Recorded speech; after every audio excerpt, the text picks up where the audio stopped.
on va quand même prendre le temps de répondre à quelques questions. C'est vraiment totalement différent.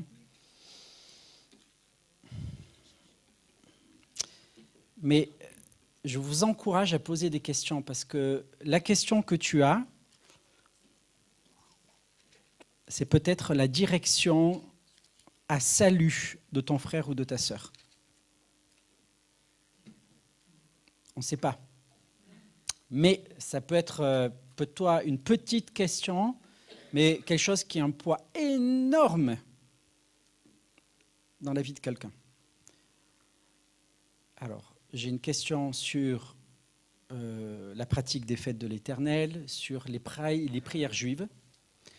Est-ce que vous avez d'autres questions bêtes, qui semblent bêtes, mais le plus bête, c'est de ne pas poser de questions.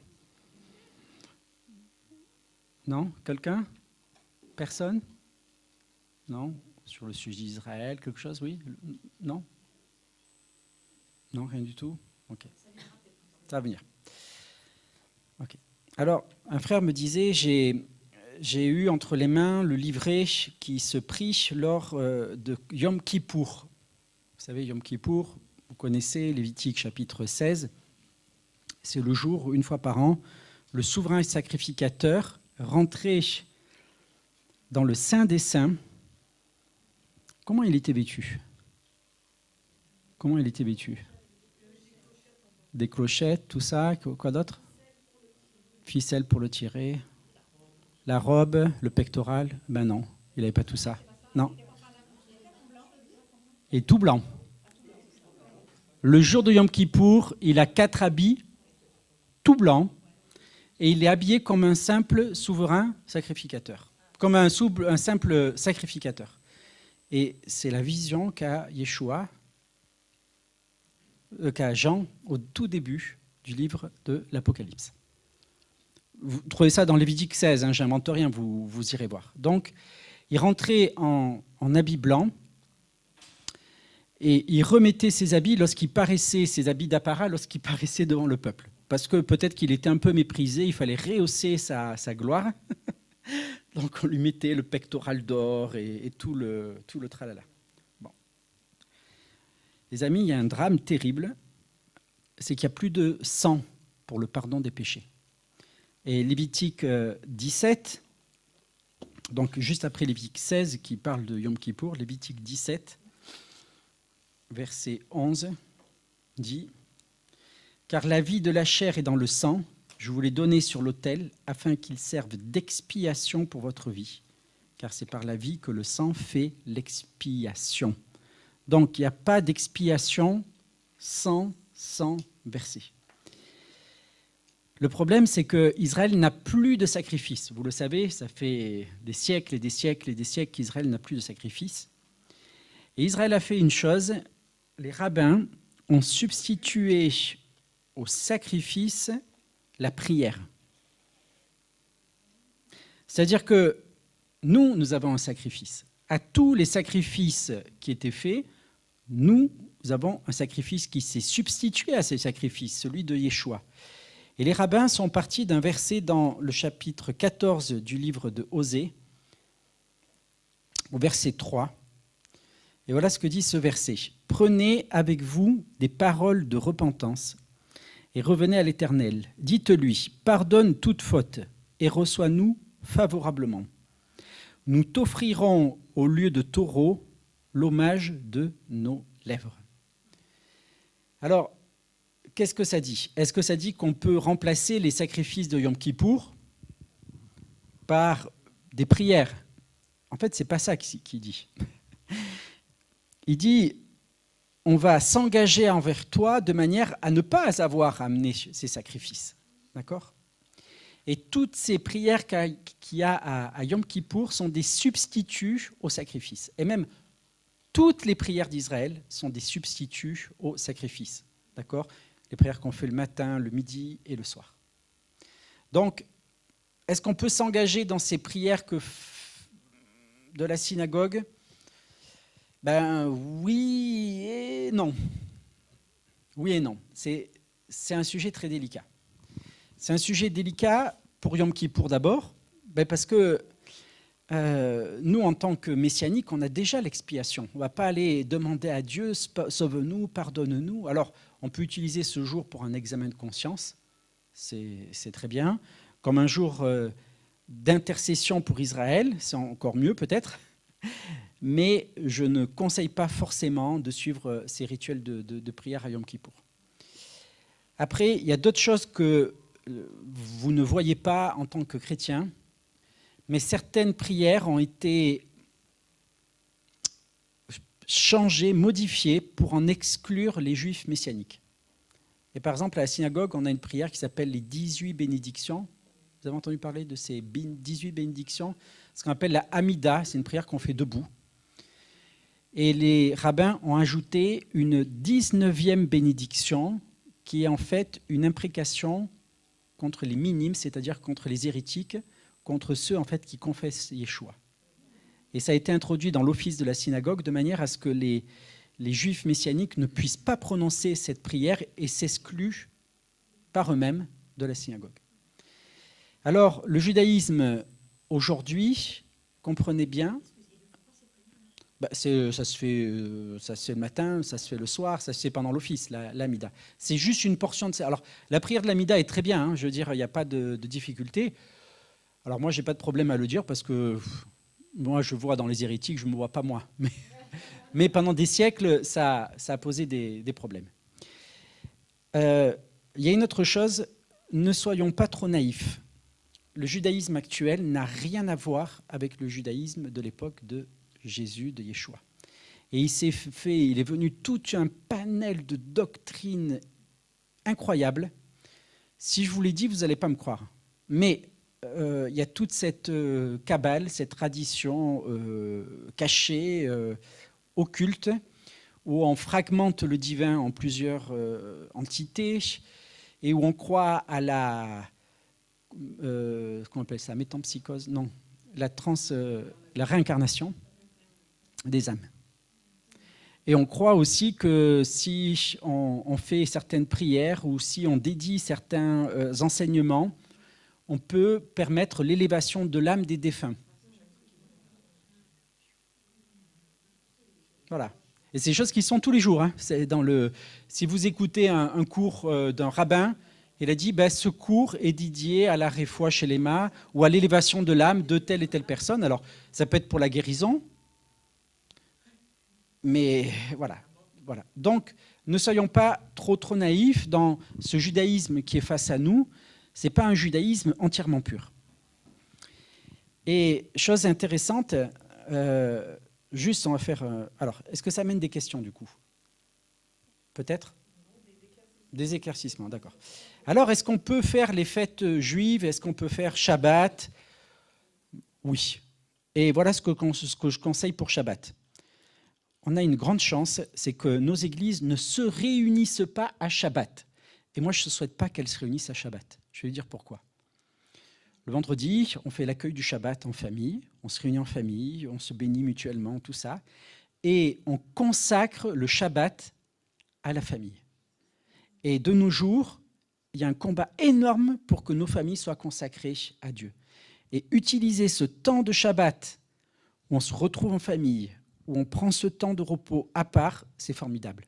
Et puis après, on a le dimanche qu'on peut consacrer à notre communauté. D'accord?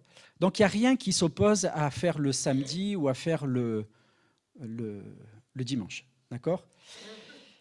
Les fêtes de l'Éternel. Alors, les fêtes de l'Éternel, ça pose un autre problème, c'est que les fêtes de l'Éternel sont de saintes convocations. Qui est convoqué à la fête? Qui? Le peuple juif. Et excusez-moi, pas vous. Hein? Ah oui, non, mais ça c'est plus tard. Oui. Non, mais dans le temps présent, il n'y a pas de sainte convocation qui soit adressée aux nations. Pourquoi? Parce que les fêtes de l'Éternel, c'est une des manifestations du royaume visible de Dieu sur la terre. C'est-à-dire que quand Dieu administre son royaume, quelle est la nation dont Dieu est le roi? Israël. Bon, ça s'appelle le royaume de Dieu. Le royaume de Dieu, ce n'est pas plus qu'Israël. Ça vous choque? Le royaume dont Dieu est le roi, c'est Israël. Et dans ce royaume, le roi peut convoquer ses sujets.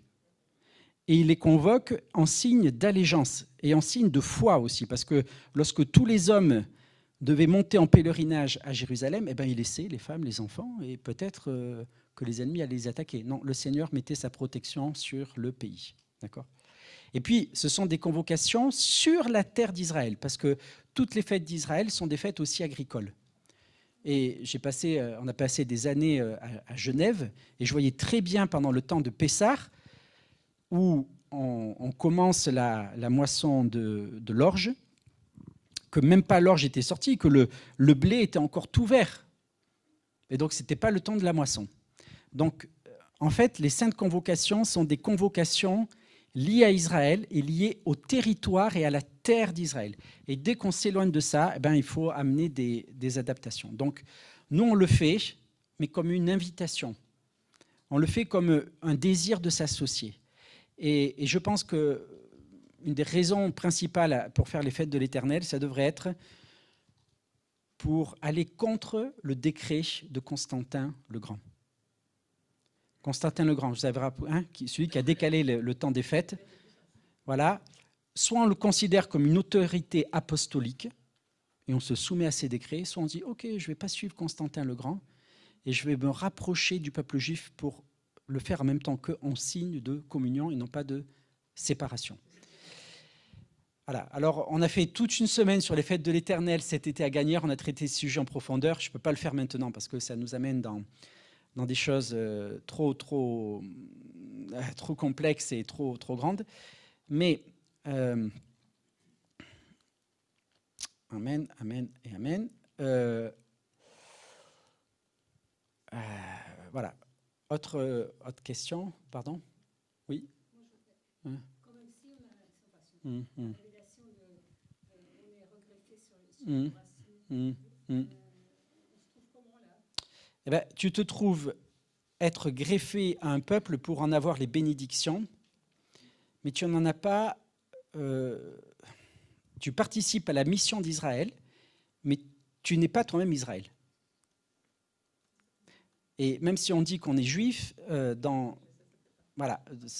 l'Épître aux Romains, il dit le juif véritablement, c'est pas celui qui l'est simplement physiquement, mais c'est celui qui l'est aussi intérieurement. Et donc, en fait, c'est pas que ça élargit la notion de juif à tous ceux qui sont juifs selon le cœur, ça la réduit. Et juif, celui qui a la circoncision du cœur et la circoncision de la chair. Celui-là est véritablement juif. Ce qu'il faut... Pardon ?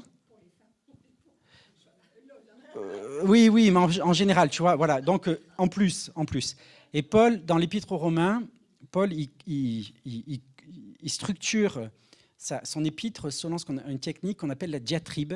La diatribe, c'est qu'on parle à une personne fictionnellement. Et on dit, alors vous, toi qui es français, toi qui es ceci. Et il fait ça sans arrêt. Il dit, toi qui es juif. Vous dire, mais à qui il parle? À un juif fictionnel qu'il place devant lui, en fait. Et il fait comme s'il échangeait avec ce juif, et il le fait parler. D'accord ? Et puis après, il s'adresse aussi, des fois, à un non-juif fictionnel.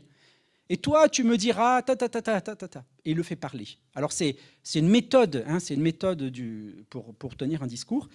Et dans ce passage de Romains, ça va être Romains 4, il s'adresse à un juif. Donc, ça s'adresse à des juifs. Ça ne s'adresse pas à des non-juifs. Voilà. Et c'est très important parce que, comme dit mon épouse, dans les années 40, personne cherchait à être juif. D'accord ? Vous avez compris. Bon. J'avais autre chose à dire, mais je ne sais pas comment l'amener pour faire le lien avec ça. Encore une question, peut-être. Non ? Tu n'as pas d'autres questions ?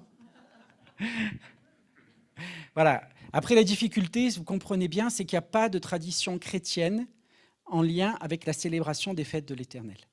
Ça, c'est un grand problème. Parce que Pâques, qu'est-ce qui est arrivé dans la vie de Jésus le jour de Pâques? Il est mort. Bon. Maintenant, dans la Pâques chrétienne, il est... Alors, c'est quoi? Il est mort ou il est ressuscité à Pâques? Eh bien, il est mort à Pâques. Et 3 jours après Pâques, il est ressuscité. D'accord? Mais comme Constantin ne voulait pas d'un Christ mort, il en a fait un Christ ressuscité, glorieux, et tout ce qui est du triomphe de l'Église et compagnie. Bon. Donc, on est obligé après d'aller prendre certaines traditions juives. Alors nous, on part d'un principe. À partir du moment où on arrive à relier une tradition juive à l'œuvre de Jésus, à sa mort expiatoire ou à son retour en gloire, alors on le fait. Et par exemple, on a ce rituel d'allumer les bougies de Shabbat. Je ne sais pas, vous l'avez fait? Vous avez vu comment font les mères de famille? Donc elles allument les bougies de Shabbat et après elles se couvrent les yeux. Vous l'avez déjà vu ça ou pas? Voilà. Pas tous. Et une fois qu'elles se couvrent les yeux, elles font une bénédiction. Et une fois qu'elles ont fait la bénédiction, elles écartent leurs mains, elles ouvrent les yeux et elles font comme si elles répandaient la lumière de ces bougies de Shabbat autour d'eux. Alors pourquoi on fait ça? C'est parce que, à partir du moment où on a sanctifié le Shabbat par la prière de bénédiction, la mère de famille ne peut plus allumer les bougies de Shabbat. Donc ce qu'elle fait, elle allume les bougies de Shabbat, mais elle n'a pas prononcé la bénédiction. Donc son geste n'est pas sanctifié encore et ça ne fait pas rentrer dans Shabbat. C'est compliqué, hein, c'est juif. Voilà, c'est rabbin. On allume les bougies de Shabbat et on se couvre les yeux et on se prive de la bénédiction de ces bougies en fermant les yeux. On prononce la bénédiction et une fois qu'on a prononcé la bénédiction qui va nous faire rentrer de Shabbat, alors on profite de ces lumières de Shabbat. Et en fait, de quoi ça nous parle? La lumière est venue chez les siens et les siens ne l'ont pas reçue. Ok. Mais à tous ceux qui l'ont reçu, il a été donné le pouvoir de devenir enfant de Dieu. Et puis, on a aussi que vous ne me verrez plus jusqu'à ce que vous disiez Baruch Rabba Beshem Adonai. Béni soit celui qui vient au Seigneur. C'est-à-dire, jusqu'à ce que vous ayez prononcé la bénédiction, vous ne me verrez pas. Et quand vous prononcez la bénédiction, vous me voyez. Et là, cette gloire se répand dans toutes les nations. Donc, les Juifs ne savent pas qu'ils sont en train de faire une sorte de acting, de rappel, un peu mémotechnique, de l'œuvre de Jésus. D'accord? C'est formidable. Ouais, voilà, alors on peut le faire, il n'y a pas de problème. Voilà, je sais que pour les protestants, c'est un peu difficile d'allumer des bougies, tout ça. Voilà. Amen, amen. Amen. Amen, et voilà. Et puis autre chose, encore une question, c'est bon? Non? Ouais, dis-moi. C'est quoi? À l'époque de Jésus, donc il a fait un miracle, il a ressuscité par 3 heures. Il y a des apôtres qui ont été avec lui, il y a beaucoup de disciples. Et je n'arrive pas à comprendre comment c'est que certains juifs n'aient pas adhéré à dire c'est bien le Messie, parce qu'il pour être ressuscité, c'est pour être. D'accord. Oui. Ils ont vu Christ qui a été ressuscité, et ils disent toujours ben non, c'est pas lui le Messie. D'accord. Alors c'est un mystère. C'est un mystère. C'est un mystère, en fait, qui ouvre les yeux et qui ferme les yeux, c'est Dieu. Et la foi que l'on a, c'est un don que Dieu nous a fait. Et si nos cœurs ont été éclairés, c'est pas parce qu'on avait une sagesse plus grande en nous ou un cœur me disposé, c'est que Dieu a disposé notre cœur. Et Dieu, c'est comme ça, a fait en sorte que ce Messie, il ne soit pas reconnu par son peuple. Et c'est annoncé par les prophètes. C'est annoncé, par exemple, par Ésaïe, chapitre 53.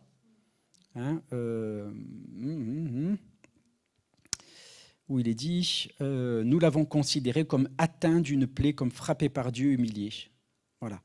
Mais donc, en fait, on l'a considéré comme quelqu'un que Dieu avait maudit. Et ça, c'était annoncé. Et c'était annoncé, il fallait quelque part qu'Israël soit voilé pour que le salut parvienne aux nations. C'est un mystère, ça c'est l'administration de la grâce de Dieu. Voilà, c'est comme ça, c'est sa souveraineté. Ça ne s'explique pas, mais le voilement ou l'empêchement d'Israël de rentrer pleinement dans la présence de Dieu, il se manifeste depuis le mont Sinaï. Au mont Sinaï, quand Israël est rassemblé au pied du mont Sinaï, le texte dit, quand vous entendrez le son du chauffard, quand ils entendront le son du chauffard, ils, tous, les bonnes traductions sont comme ça, ils monteront sur la montagne dans la présence de Dieu. Et ça devait être ce temps finalement des épousailles de Dieu avec son peuple. Et puis 3 jours après, ils regardent, ils sortent, et tout ce qu'on a entendu, les éclairs, le tonnerre et tout ça, ils sont en bas de la montagne, ils ont peur, ils n'osent pas monter. Et Dieu dit là, alors maintenant que je valide qu'il ne s'approche pas, mais qu'il ne s'approche pas de moi. Et pour signifier cette séparation entre Dieu et son peuple, eh bien Dieu va instituer la prêtrise lévitique. Et la prêtrise lévitique est le gage de votre salut. Parce qu'elle maintient cette séparation entre Dieu et son peuple. Tout le temps, Dieu est toujours au sein de son peuple, et en même temps, il en est séparé. Il en est séparé puisque les Lévites ils vont administrer la présence de Dieu dans le Saint des Saints. Et le Saint des Saints s'appelle, dans la tradition d'Israël, la chambre nuptiale. Cette chambre, elle est fermée. Elle est fermée par la prêtrise lévitique. Elle est fermée pourquoi ? Parce qu'on a chanté l'épouse, mais l'épouse sans vous, elle n'est pas complète. Et Dieu ne voulait pas que Israël parvienne à la perfection sans vous. Et il vous avait en cœur déjà là-dedans. Et donc la prêtrise lévitique, c'est pour votre salut. Ok ? Amen. Amen. Ouais, c'est un truc que vous n'avez jamais entendu, n'est-ce pas ? Hein ? Hein ? D'accord. D'accord. Ok, amen. En fait, comprenez bien que dès le départ, Dieu a une cible. Les cibles, c'est le salut du monde entier, le salut des nations. Mais sa cible, il y a un viseur. Et le viseur, c'est Israël. Tout va passer par Israël. Toutes les alliances vont passer par Israël. Paul le dit. C'est à Israël qu'appartiennent les alliances. Voilà. Dieu fait alliance avec Abraham. Bon, c'est avec Abraham, mais c'est pour la bénédiction de toutes les nations. Il fait alliance avec Isaac, avec Jacob, pour la même chose. Il fait alliance avec Lévi pour votre salut aussi. Il fait alliance avec David pour la royauté davidique aussi, pour tout ça. Et il fait alliance aussi dans la nouvelle alliance. Et la nouvelle alliance, c'est une alliance entre qui et qui ? Et les Juifs. La nouvelle alliance, voici que les jours viennent, dit l'Éternel, Jérémie 31, où je ferai avec la maison d'Israël et la maison de Juda une alliance nouvelle. Voilà. Bon, c'est notre domaine. Et lorsque Jésus présente le sang de l'alliance, en fait, il va engager en tant que roi Israël dans l'alliance vis-à-vis de Dieu.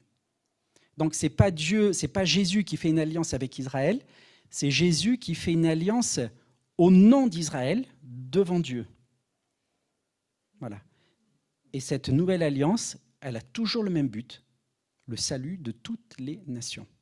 D'accord. Et lorsqu'on croit, lorsqu'on prend ce repas de communion, ce repas d'alliance, on verra demain, on va participer, non pas comme contractant, parce que qu'on signe ce contrat d'alliance ou qu'on ne le signe pas, le contrat il est valide, puisqu'il a été validé par Yeshua, mais on devient participant à l'alliance, on devient bénéficiaire de cette alliance. Mais voilà, moi je sais que lorsque je me suis marié, si l'un des deux partenaires n'avait pas dit oui, ça ne marche pas, d'accord ? Mais là, l'alliance avec Israël, la nouvelle alliance, elle est inconditionnelle, elle ne dépend pas du oui que nous on donne pour qu'elle soit valide, mais c'est une alliance que Dieu fait au nom d'Israël devant le Père. Ok. Voilà. Ok. J'avais un énorme truc, les amis, aussi. C'est 10 heures, on va y aller, c'est tard. Hein. Voilà.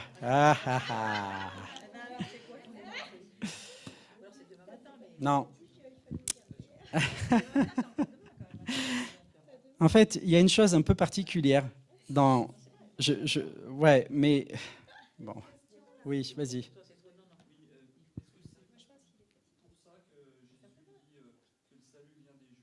Oui.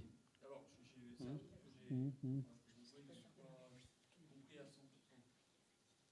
pourquoi le salut viendrait des Juifs ? Ok. Alors, je vais répondre. Ça me permet, en fait, c'est super, ça m'introduit ce que je voulais dire. Tout, à partir d'Abraham, Dieu va se révéler à un peuple et uniquement à un peuple. Et la prophétie, dans sa perfection, n'est donnée qu'à Israël. Toutes les prophéties qu'on donne aujourd'hui, il y a une partie qui est de nous et peut-être une partie de Dieu et une partie de nous. Mais les prophéties qui nous sont gardées dans les écrits prophétiques sont entièrement sûres. Et il n'y a que des Juifs qui les aient données. Et dans Daniel, c'est intéressant, au chapitre 2, Daniel chapitre 2, c'est la vision de Nebuchadnezzar sur le songe de Nebuchadnezzar, vous savez, où il voit la statue avec des différents empires. Et voilà comment Daniel introduit cette vision, en fait, l'interprétation de cette vision. Voici ton rêve et les visions que tu as eues dans ton lit. Dans ton lit, ô roi, il t'est monté des pensées touchant ce qui arrivera dans la suite. Donc, c'est des pensées, non pas que Dieu, en quelque sorte, lui a données, mais c'est des pensées, il dit, qui sont montées de toi, sur ton lit. Et voici, voilà. Il t'est monté des pensées touchant ce qui arrivera dans la suite, et celui qui révèle les mystères et t'a fait connaître ce qui arrivera. Si ce mystère m'a été révélé, ce n'est pas qu'il y ait en moi une sagesse supérieure à celle de tous les vivants, mais c'est afin que l'explication soit donnée au roi, écoutez bien, et que tu connaisses, quoi donc, les pensées de ton cœur. Et donc, c'est là un peu la grande différence entre la prophétie des nations et la prophétie d'Israël, c'est que la prophétie, en partie des nations, elle est mélangée, ici. Alors, comprenez bien, le texte prophétique, il est de Daniel. Et on n'est pas en train d'interpréter le rêve prophétique de Nebuchadnezzar. On est en train d'interpréter l'écrit de Daniel. C'est l'écrit de Daniel qui est prophétique, pas le rêve de Nebuchadnezzar. D'accord, pour nous. D'accord. Mais ce rêve, en même temps, qu'est-ce qu'il fait? Il révèle le cœur du roi. Et Daniel chapitre 2, c'est la vision de ces statues d'or. Et en fait, comment les nations se voient? Une statue d'or, enfin le haut. Après, ça commence à diminuer, hein, d'argent, de bronze, d'argile, et puis à la fin, de fer et d'argile. Bon. On a dans Daniel chapitre 6, ou Daniel chapitre 7, les mêmes royaumes qui sont décrits. Les premiers chapitres de Daniel sont écrits en ce qu'on appelle un chiasme, c'est-à-dire le chapitre 1 correspond au chapitre 8, le 2 au 7, le 3 au 6, et le 4 et 5 se correspondent. Donc le 2 correspond au 7. Et le 7, voilà ce qu'il dit. Il dit, Daniel prit la parole, je regardais pendant mes visions nocturnes, voici des 4 vents du ciel firent irruption sur la grande mer, et 4 énormes bêtes sortirent de la mer. Donc ce qui, d'un côté, pour les nations, est une statue d'or merveilleuse, et c'est pour ça que ça ne plaît pas à Nebuchadnezzar que ce soit juste le haut. Dans le chapitre 3, il fait toute une statue en or. Mais dans l'éthique juive, ce sont des bêtes immondes. D'accord? Et en fait, ce qui se passe, c'est qu'actuellement, lorsqu'on administre la prophétie, en fait, ce qui est révélé, c'est tout autant la volonté de Dieu que le cœur et la pensée de celui qui donne la prophétie. C'est ce qu'il dit. Il t'est monté des pensées et il t'est fait connaître afin que tu connaisses tes pensées. Et donc, c'est très important finalement pour nous dans ce qu'on comprend et dans les directions que l'on reçoit, parce que parfois on reçoit des choses, on se dit « ouais, Dieu m'a montré ça, ça, ça et ça », mais quelle est la part dans ce qu'il t'a montré qui révèle ton cœur et ton ambition et ton manque d'éthique et ton manque de douceur et ceci et ceci et cela. Voilà. Et donc, la prophétie parfaite n'a été donnée qu'aux Juifs. Et le Seigneur, il n'a pas saupoudré un peu de sa révélation chez Bouddha, un peu chez Mahomet, et un peu, voilà. Il en fait en sorte que ce soit gardé parmi ce peuple. Et donc, ce peuple est le gardien des oracles de Dieu, et c'est de ce peuple que doit naître le Messie. Donc, toute l'œuvre de salut, elle va être faite selon les oracles de Dieu confiés au peuple juif, et selon le Messie qui va naître au sein de ce peuple. Maintenant, ce peuple, Dieu ne l'a pas choisi. Il l'a créé.